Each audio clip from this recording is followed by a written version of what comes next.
All right, what's going on, everyone? This is BoxingWave. Make sure you hit that subscribe button. Make sure you smash that like button as well if you like the content. Shout out to everyone that's here. Self is here. 1 foot out the door. Thank you for the donation already. Appreciate your support. We have a lot to talk about. I haven't actually been on in about a good 4 or 5 days. All right. It's been a slow week for me. I wasn't able to go live over the weekend, but I did see all of the fights. I did see the Showtime card, the Zone card. I think we also had a top rank card. All right. So we're going to go over some of the fights from this weekend, man. Let me just get everything started here. What else did we got? Let me see. Yeah, so we had a good weekend of fights. Not any huge fights, but they were all good fights. All right, we're going to go over them, and then we're going to go right into Sean Porter and Terrence Bud Crawford, who's fighting this weekend. All right, what's up, Duke Oden? What's up, Jorge? Chris is in the building. All right, so look, we're going to get over this weekend because I can't go past, and I'm sorry for the hold up. I was supposed to do this Sunday, but it's been a busy week for me. All right. But I wasn't going to go past and move forward without speaking on these fights this weekend. All right. First of all, the KO of Kid Galahad. Let's start with that. Kid Galahad just recently became IBF champ. All right. In a very confusing division. I mean, this division is all over the place. I've been rambling on about this division for a long time now because it's just a division where we don't get any unifications, and the best really just don't fight the best. You have to wonder what's going on here. But Kiko Martinez, I've been doing content on Kiko Martinez for years. I mean, the guy is 35 years old. He's been in there from 122 to 126. He's been in there with Frampton twice. He's been in there with who else he's been in there? He's been in there with Leo Santa Cruz. He's been in there with Scott Quigg. I remember when Scott Quigg, was knocking him out early, because Frampton had to fight him twice, right? And he's been in there with. I mean, he got stopped by Gary Russell. I mean, Kiko Martinez is a vet, one of those pressure fighters from Spain, very strong, powerful, relentless. At 35, I knew he was fighting Kid Galahad this weekend. I didn't even pay attention to it, to be honest, because I just thought it was a fight that Kid Galahad would have in a bag. He has respectable power. He has pretty good boxing ability. He's a guy that could switch from orthodox to southpaw. I thought he beat Josh Warrington. Some of you were here when I covered that fight.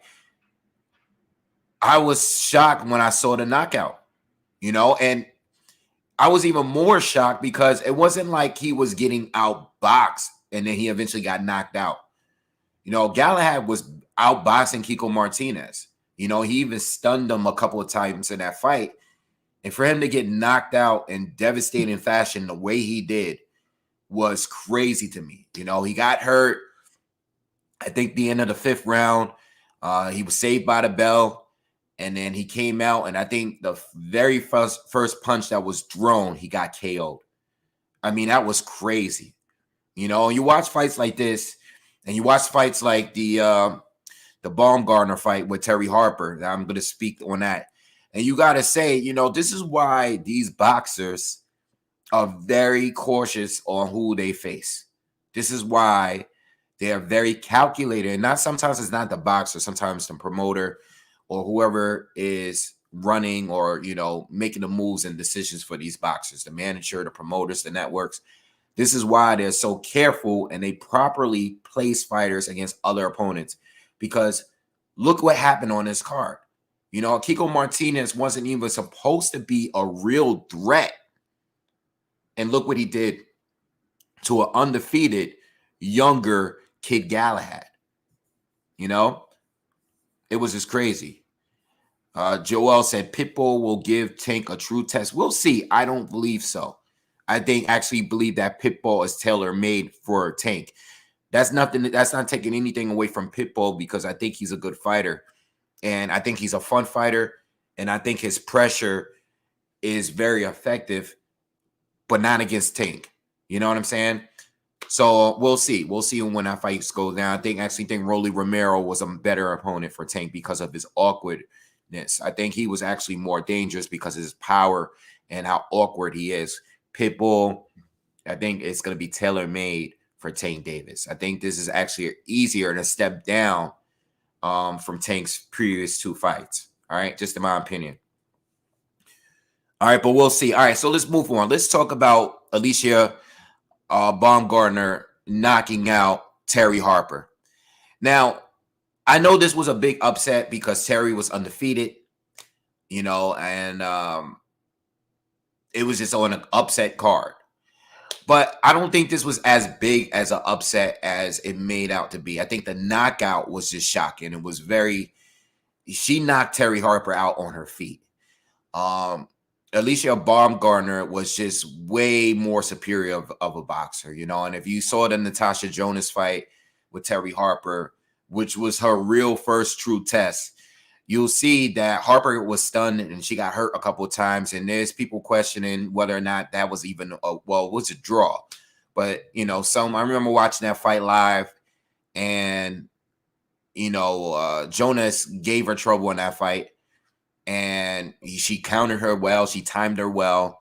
And Alicia Baumgartner, I mean, she just took it to a different level. I mean, the first 3 rounds, she was just timing Terry Harper over and over again. I mean, she knew how she fought so well that she was punching, she was throwing punches before Terry would even make a move and landing. You know, it was just like she had her time to a T. You know, it was like she was countering. She just knew everything that she was going to do. And she said that in these interviews leading up to that fight, but she executed it perfectly. You know, I mean, she was far superior than Terry Harper. And I know there's some kind of rematch clause. I don't know if they're going to exercise that. I really advise that they don't. I don't think this is like Joshua against Usyk, you know. And some people even say that he shouldn't even exercise that rematch clause. But in this scenario, she got outboxed every single round, you know. And it was just like there was a gap in skill set, and the fact that Alicia was able to hurt her every time she landed. I mean, this girl boxed her beautifully and can punch at the same time. And, you know, she's saying all of this leading up to the fight, but when we actually see it, it's like, wow, like, God damn. You know, she outboxed her, but she had power too.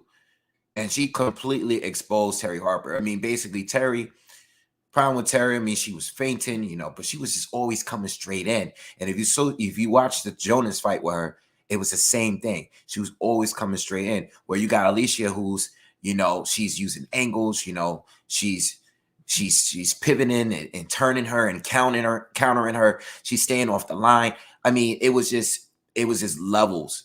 That's not a rematch you jump right back into. You know, I know she lost the title and everything, but that kind of performance is not, you don't jump back in a ring with somebody that is that much more superior. It wasn't a close fight. She got outboxed for 3 rounds, got hurt, right? Got rocked. She jumped right into a right hand, got rocked, and was stopped. You know, she was out on her feet. And I thought it was a great stoppage. I mean, the ref did the right thing in stopping her in that fight. You know, that was a crazy, crazy knockout.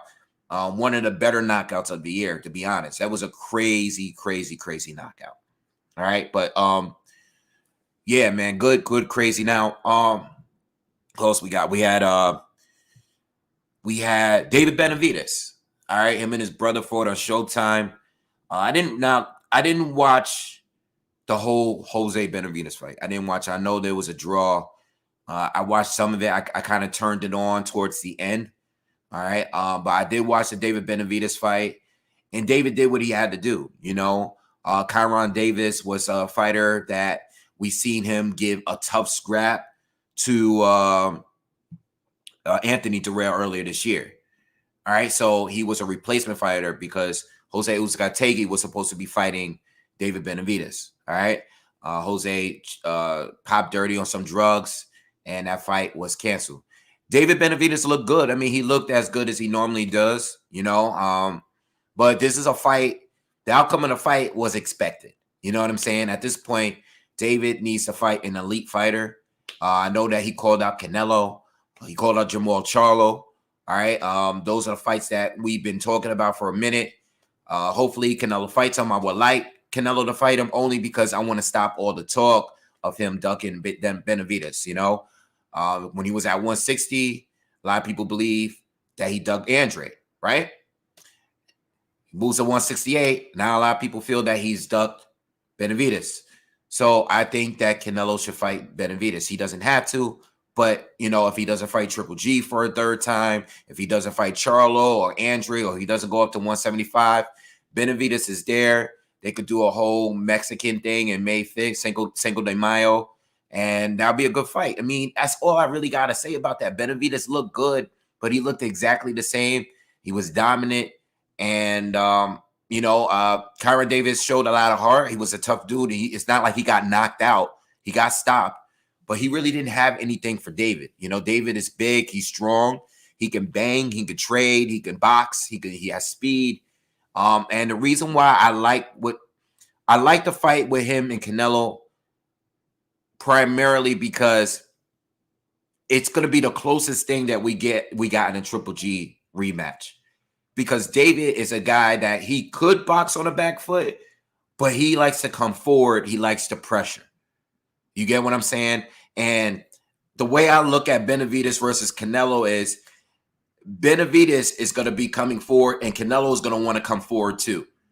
So we're going to get a fight where they're going to be in the center of the ring and the both of them are going to be trying to take control of the of the fight as far as like who's going backwards. Because if Canelo goes and as much as good as Canelo could fight on his back foot, I think he's been better in his recent fights in his tour at 168 and even at 175 against Kovalev as being a pressure fighter. You know what I'm saying? I think he's better when he comes forward. Yes, he can fight on the back foot, but you see the difference in the Triple G1 fight and the Triple G2 fight. Canelo is better when he's coming forward. All right, he might get hit a little bit more like he did against Caleb Plant and Billy Joe Saunders. He might get touched up a little bit against these really good boxers, these slick boxers, but at the end of the day, I still think he's better coming forward. You know what I'm saying?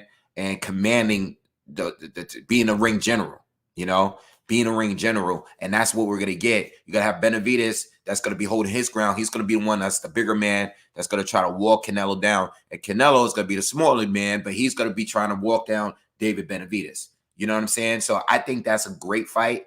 I don't really know what's going to happen next. We just got to wait and see because Canelo has a million options. You know, he doesn't have to fight Benavidez. There's going to be people that want Benavidez. There's going to be people that want Andrea, people that want Charlo, people that want the guys at 175, which is a whole bunch of them. You got Zerto up there. You Better BF. You know, I've been making videos, countless videos on this, all right? But that's how I feel about David Benavidez. And last but not least, let's talk about the fight of the weekend. Jaime Mangia against Gabe Rosado. Right, wasn't able to do a breakdown video, and I apologize. I couldn't do any video for the last 4 or 5 days, but in that video, I predicted Mangia to win on points. You know, I knew Gabe. I've been watching him. I've been covering his fights for years on here now. Even going back, I got videos of him talking about fighting Peter Quillen. Gabe is tough. You know, when he got stopped, it was because of the cut. You know, guys couldn't really stop him. You know, he's a tough dude. And I knew, he's a good boxer. And I knew he was going to survive. Jaime Mangia, good pressure fighter, throws a lot of punches. He's young. He has a lot of energy. He's a fun fighter to watch.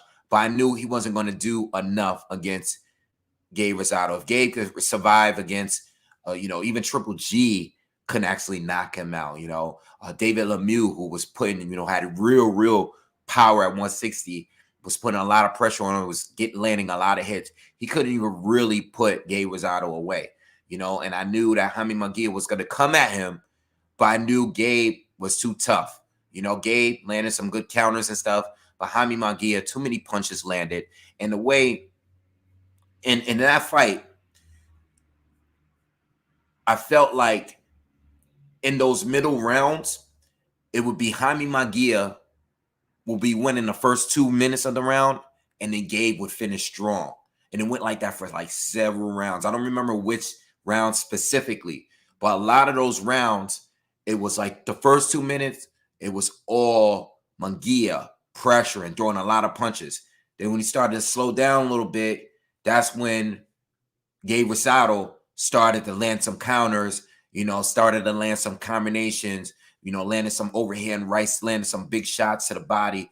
And it was a great fight. I mean, it was a back and forth. I mean, Mangia clearly won the fight, but it was very competitive. You know, I gave Gabe around 3 rounds, maybe.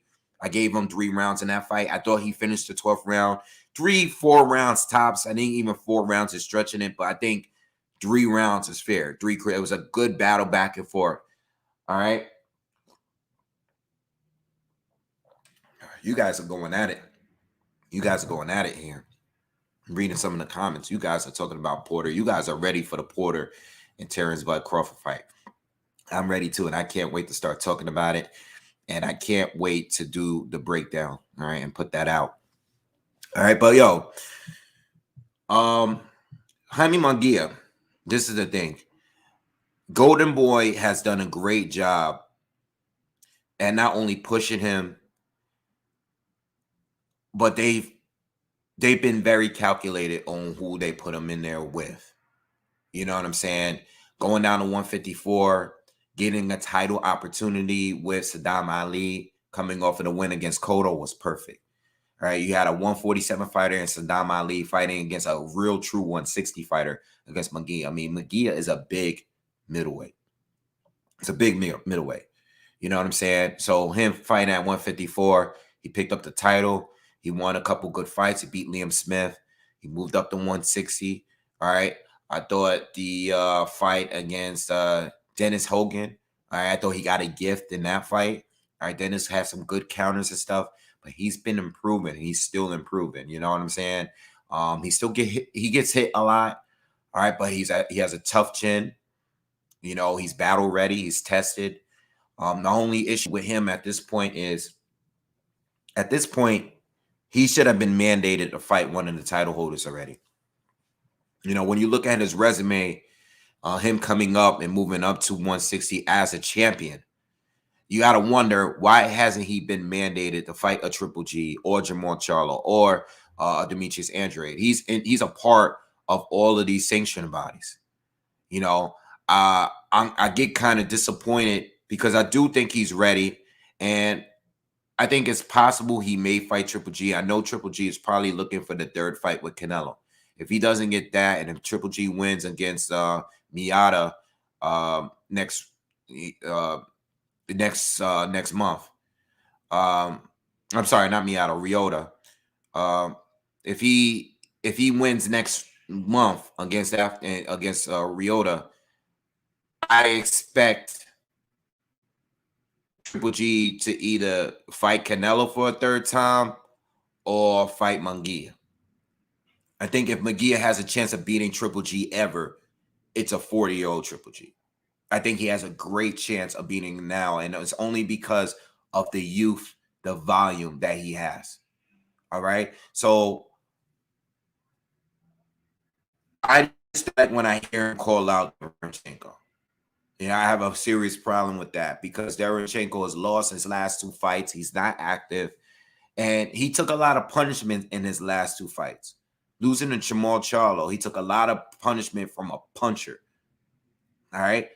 Same thing with Triple G, a puncher. All right? You saw what his face looked like. And he hasn't been in the ring all year. You know, so when I see a call out, it's like, why are you calling him out instead of calling the guy that beat him? Call out the guy that beat him. Call out the guy that's also on the zone with a title in Demetrius Andrade. So this is what I say. they're very cautious and they're very selective on who they put him in the ring with. He's a good fighter, and I think he's good enough. I think he's proven that he's good enough to run with the best at this point. But they're still sort of protecting him. You know what I'm saying? So, Golden Boy, listen, I'm not saying, even though he was a champion, he was still under development. So I understand that. But at some point, it's like, bro, what's going on here? Why in the sanctioning bodies mandating you against the other top fighters in the division, the other champs? What's going on here? All right. So he's somewhat still being protected over there with Golden Boy, in my opinion. All right. But the win against Gabe was good. I personally think Gabe still has a lot left, but Gabe should stay at 168. He's already up there. He had a good fight with Jacobs. He beat Melikuziev up there. Stay up there. You know what I'm saying? You're the later half. You don't need to be coming back down to 160. That's just too much at this point. Not at this point. All right. Yeah, your last two good performances up at 168. Stay up at 168. All right. So anyway, that's enough talk. What's up, contender? Was good. Andrea versus Mangia would be interesting. Yes, it would be.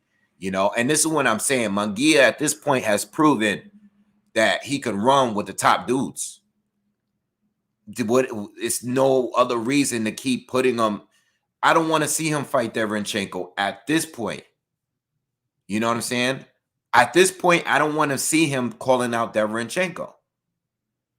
Derenchenko got to at least show us that he's still capable of being a top fighter. He's lost every top fighter. He's not worthy of a call out right now. At a call out, you don't call out a guy that just got pummeled in his last two fights. And he looked great in those fights. They were competitive, but he took a lot of damage. He's older and he's inactive. Why you call him out? You know what I'm saying? Call out Andrea. Call out Jamal Charlo. Call out Triple G, which is what he did. That's cool. All right? All right. Bud versus Porter week. We are here. I will definitely be covering a fight. All right, this weekend. I wouldn't miss this fight for the world. Something awful would have to fight. I mean, God forbid. I want to see this fight so bad because it answers a whole lot of questions. It's going to put a lot of people in their place, depending on the outcome. All right, but I am so ready for this fight. Sean Porter, he's taking his losses, but to me, I feel like he's a top 3 welterweight. I know he's lost to Thurman. All right, but he's been more active than Thurman. All right. Thurman, he beat Porter. All right. But since again, Danny Garcia's loss or win, Thurman has kind of been on the decline, hasn't been active like that. All right. Then you got other guys like Ugas.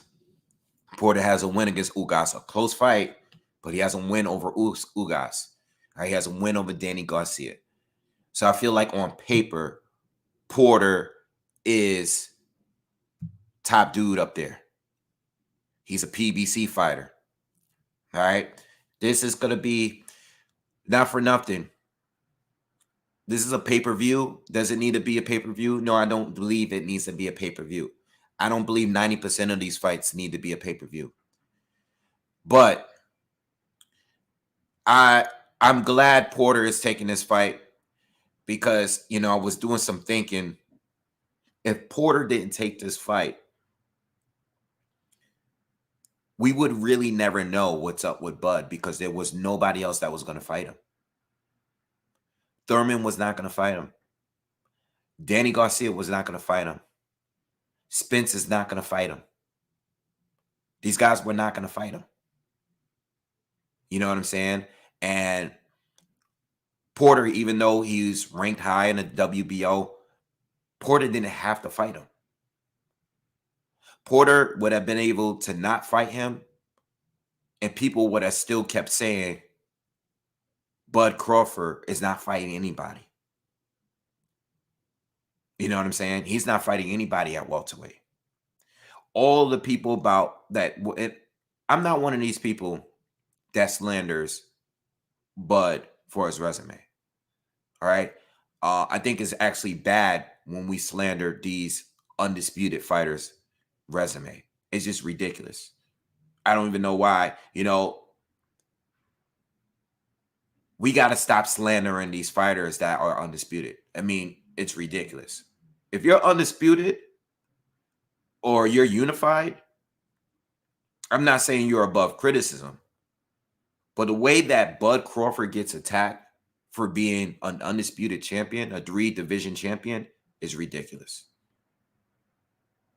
It's ridiculous. You know what I'm saying? The guy moved up and he beat Jeff Horn. And I know Jeff Horn is not that dude, but at least he proved that he can beat Jeff Horn a hell of a lot better than a Manny Pacquiao could. There's no debating that. When Jeff Horn wanted the title, those PBC guys, they wanted a piece of Jeff Horn. But once Bud won the title, he was on the other side of the street. Another key thing I want to bring up about offers, or about fights not taking place. If you want to fight Bud, you can always send him an offer. Why is it that Top Rank has to send the offers? Why is it that Eddie Hearn and Matthew have to send the offers? PBC is known to want to keep things in-house. So when Spence said, I'm going to collect the belts on my side first, I didn't have a problem with that. I didn't actually have a problem with that because it makes sense. You pick up the belts on your side, that's cool. That's fine. So I don't really go hard at Spence like that because he's gaining leverage by beating the other champs on his side. But if a guy is showing up to your fight, sitting ringside, and you say, like, what are you even doing here? When you say it's draft season and a fighter is available to fight you, one of them are and the other one isn't, what's going on? If you really want to fight a fighter, send the offer. Don't just call them out. Send the offer. Now, I know Top Rank. I know why the PBC choose not to deal with them. We can't forget about history. When Top Rank had a stable, they didn't want to fight those guys that were being promoted by Al Heyman. No, not promoted, but managed by Al Heyman. They didn't have to. They didn't have to fight Keith Thurman. We could have been getting fights with Keith Thurman and Tim Bradley. We weren't getting them. Could have got fights with Sean Porter and Marquez or Manny Pacquiao or whatever. We weren't getting them. At one point, Top Rank had a stable of welterweights with the names. So when they had that stable, they were keeping it in-house. So we can't forget that. We got to put everything full circle. So now that PBC has the stable of fighters, they're keeping the guys on the outside out. And I've said in multiple videos now at this point, they all would do it if they all any promoter that has the stable of fighters that they have, they're going to keep it in-house first. So Bud, he's on the short end of the stick, unfortunately for him. He made the decision to stay on Top Rank. That is something that I wish he didn't do. Again, I don't know what's going on behind the scene. I don't know if he met with Al Heyman or Eddie, or I don't know if he met with these other promoters before re-signing with Top Rank. Maybe the money was better with Top Rank. I have no idea. I don't know. I don't know why he stayed with Top Rank. People like to assume that he did it purposely to duck and avoid fighters. We don't know if that's true. There's no way to prove that. In fact, your promoter fights happen on cross platforms all the time. So we shouldn't keep using that as an excuse for why fights don't happen. All right, so in this whole mess, we can just blame everything here and there, but I had to bring that into full circle now that we're getting this fight. And it's a very important fight because if Sean didn't take this fight, we would never know how Bud would really be against these top fighters on the PBC because Sean fought them all. So if Bud is to win or lose, his performance is important because Sean has been in there with Danny. He's been in there with Spence. He's been in there with Thurman, and he's been in there with Kell Brook. And he's even been in there with Ugas. He's been in there with everybody outside of Floyd Mayweather and Manny Pacquiao. He's been in there. Bud is the last piece.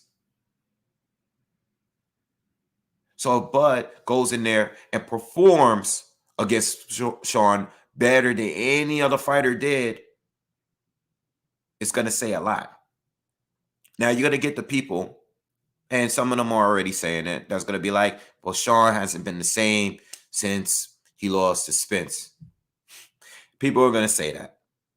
Let them say what they want. Sean is good. Sean is good. All right? There's people that's already got their built-in excuses. You know why? Because they feel that Bud is going to win. They just don't want to say it. So let's build in an excuse. Let's put a excuse already set. Let's build it up before the fight even goes down. All right, but this fight is very important because it's going to show what Bud really has. We already know what Sean got. Sean has already proven into what ain't nobody ever clearly beat him. You know, Kell Brook fight, split decision. I thought Kell Brook actually beat him the best. But when I say that, I say it, but I also recognize that Sean has gotten better since that fight. Where Brook, after the Triple G fight, was on a decline. Sean has had the better career overall. You get what I'm saying? Thurman and Sean was a toss-up. I think a different set of judges, they could have easily gave it to Sean that night. Just my opinion. I think anybody could have won that fight. Sean Porter was more aggressive. To me, he was just more consistent. Keith Thurman had the bigger rounds, the bigger shots landed, you know, wobbled them a couple of times. That fight could have gone either way.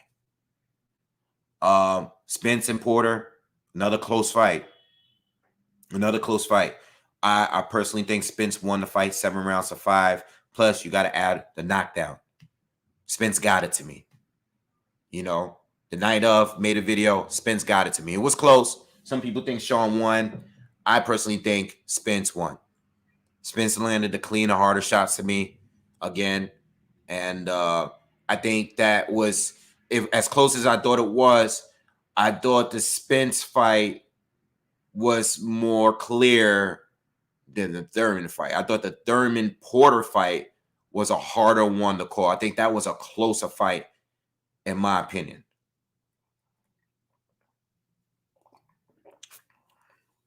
All right? And you have Porter or Ugas. Porter and Ugas was a close fight. A lot of people feel Ugas won that fight against Porter. I think Porter won the fight.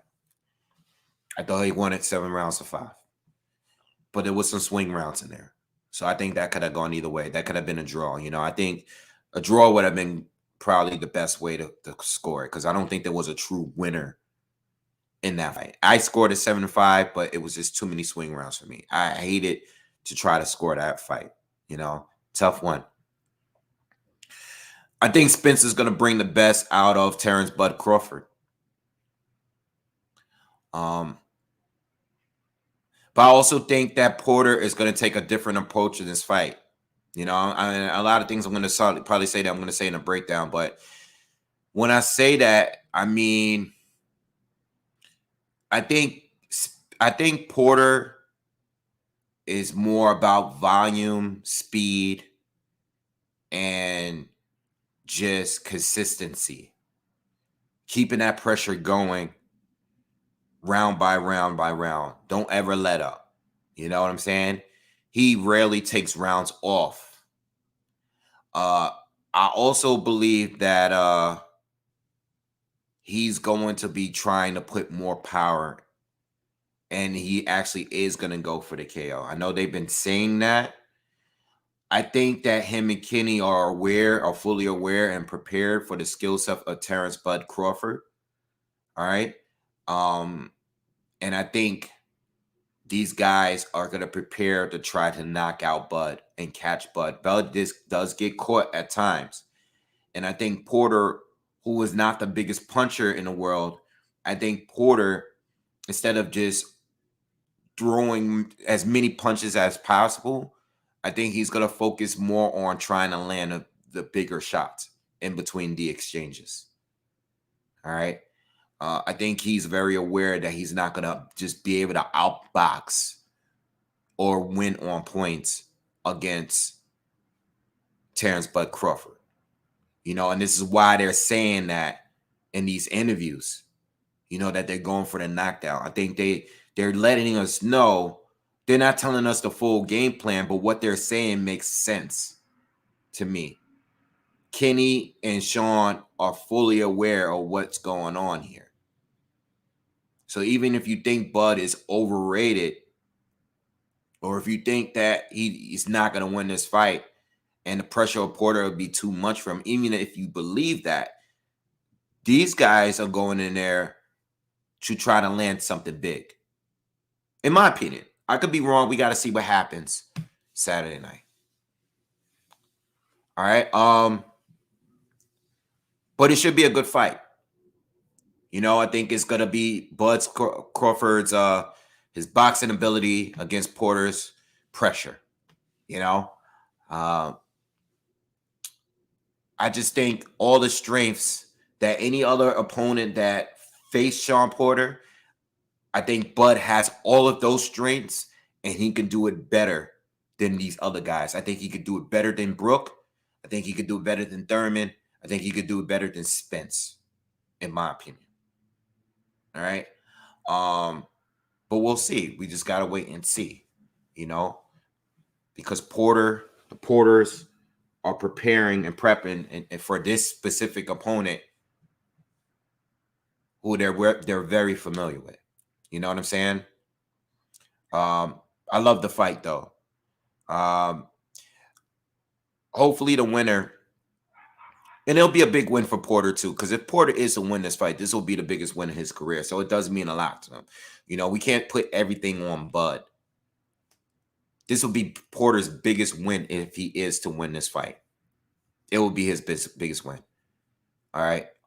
So we got to wait and see how that go now. I mean, this is a fight that should be happening, but the reason why it should be happening anyway, these fights should just be automatic. Excuse me. It should be automatic. It shouldn't even be this hard. You know what I'm saying? To make this kind of fight. But the winner, whoever the winner is, try to get these belts together. All right. You got Ugas. He has a fight against a mandatory.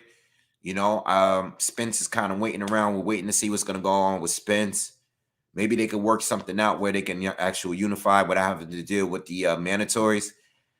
But again, like I said in a video I did last week, Virgil Ortiz and Jaron Boots Ennis are coming. They are coming. Let's get these top fighters that's been here in the ring before even dealing with these young, these young, hungry fighters. Before they even get their opportunity, let's get in the ring with them right now. Let's get in the ring with each other. You know what I'm saying? Pacquiao's out. We can't rely on Pacquiao no more. Pacquiao's out. He's out. He's done. Spence was supposed to get his opportunity, and he didn't get it because of the eye injury. So he's out. We can't rely and wait on Manny Pacquiao, seeing what Manny Pacquiao is going to do, seeing what Floyd Mayweather is going to do. Canelo's a few divisions up, so he's out of the picture. All right? 154, Jamel's holding the majority of the belts up there. So you're not going to get a fight with him at this point. He still has to do his undisputed fight with Castaño, and they got mandatory obligations. You know what I'm saying? There's nothing else to really do. All you got is Virgil, Jerron Ennis. You got Josh Taylor, who's going to eventually move up. All you got is those guys. You know what I'm saying? So, Jorge,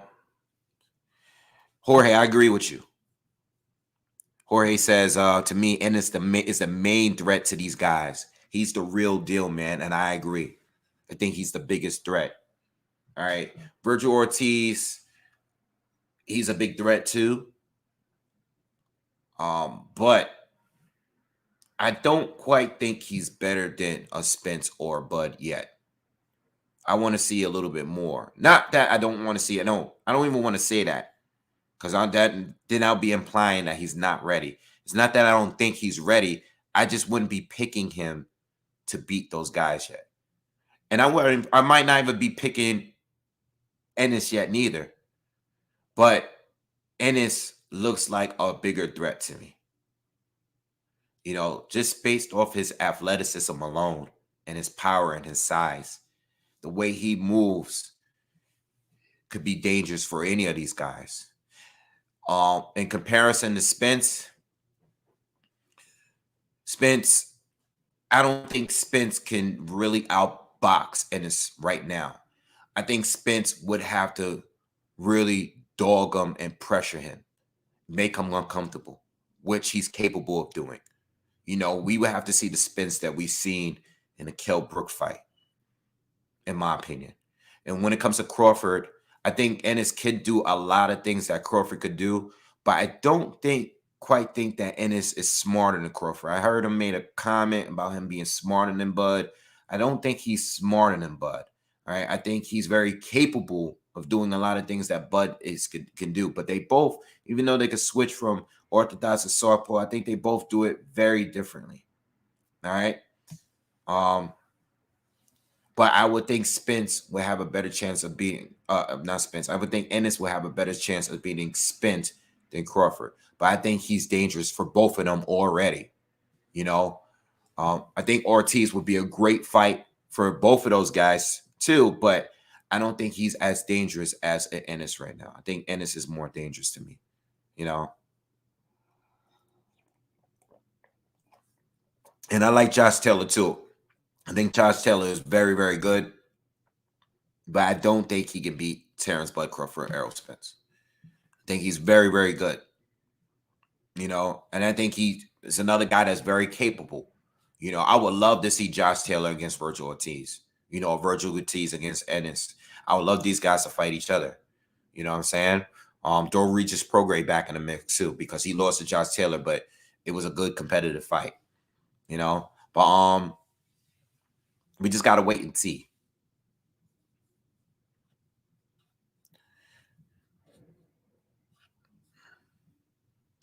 Ortiz is not defensively responsible. I don't think he's fought in a fight where he really had to be. I think Igas Velasquez was the closest fight to it. And I think he gets off so much offensively. He leaves himself open at times. I think he just needs, you know, I think these fighters, when they step up and when they're truly aware of how dangerous their opponent is, I think it steps up, it ups their defense, you know. So I think he would be more aware if they put the right person in front of him. You know what I'm saying? I think the fighters that he's been fighting, he's been going into the fight, he's been capable of stopping all of them, which is what he did. You know what I'm saying? Because he's very aggressive. I think if he were to fight the right guy, he would just be more defensively cautious. You know? Yeah, I'm growing a full Rick Ross beard. I'm not growing it that much longer than where it's at though. Thanks, bro. What's up, Fox? Oh, you said that Spence ain't coming back. You know, I've read a lot of comments about that. I've read a lot of comments, man, and I actually been thinking about that too. You know me. I'm the type of guy that really doesn't. I don't want to jump the gun and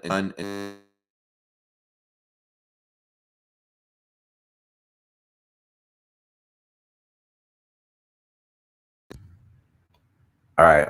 I don't want to jump the gun until things actually happen. All right. So I don't want to say Spencer's done. You know, after the eye retina thing, a lot of people said Spencer's done because of the accident. A lot of people didn't even feel that he was the same in the Danny Garcia fight. I thought he looked good against Danny Garcia. You know, a lot of people just was not impressed with that win. I thought it was a good win. You know, I personally thought it was a good win. But this eye injury thing, people believe that he's done. If he is done, it'll be unfortunate because, you know, obviously I want him to be healthy.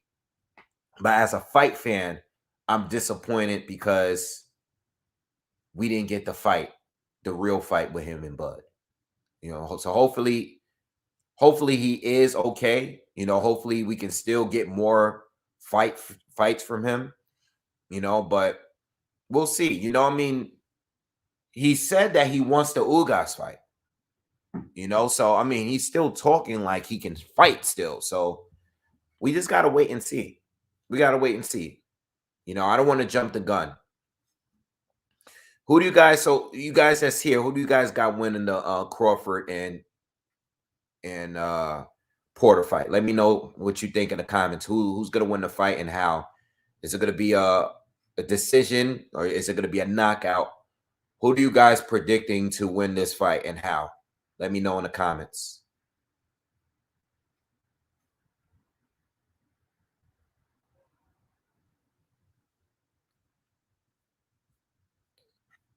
Why am I not getting any comments?